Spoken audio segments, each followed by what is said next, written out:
समाज द राजा, मरद के सुख तनी आज द राजा। अरे राजा, चूल्हा चौकी बर्तन सब माज द राजा, मरद के सुख तनी आज द राजा। खाली फोकट के कोरा में धरब का।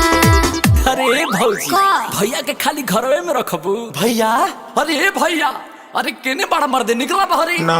मेहर माउक भैया मेहरा रूह के सेवे तू करबा के, पल्लू छोड़ा बाकी खाली तू छुप के वही में रहबा का।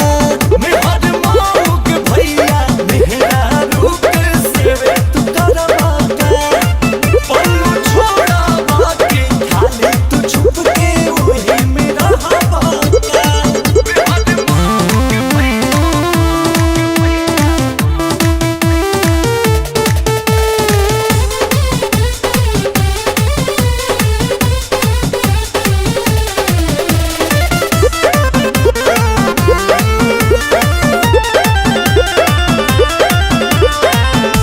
थकलो शरीर के तनी देह सयारा है, रोटी बेल खियाई है बाटे दिल के चाह। अरे समझा तनी नु पहिले ऐसन नहीं रहाए भैया, यारा तू ले हाथ भौजाई के गोदी में बैठी काहे छिले लहपिया। गोरियाई तो देवर बोला सहबा का। अरे भैया, भौजी गाड़ियों दे का ना। मेहर माउक भैया मेहरा रूह के सेवे तू करबा के, पल्लू छोड़ा बाकी खाली तू छुप के वही में रहबा का।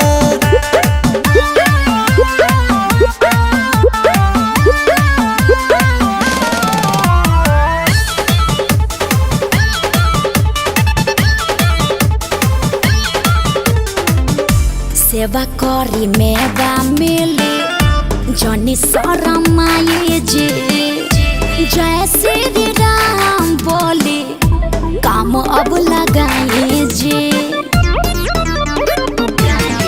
तोहर में हर दिन भर टिकटॉक पर रहे तू बनावेला भाग, अखिलेश भैया मेहनतानी हम तू सदा जग बात।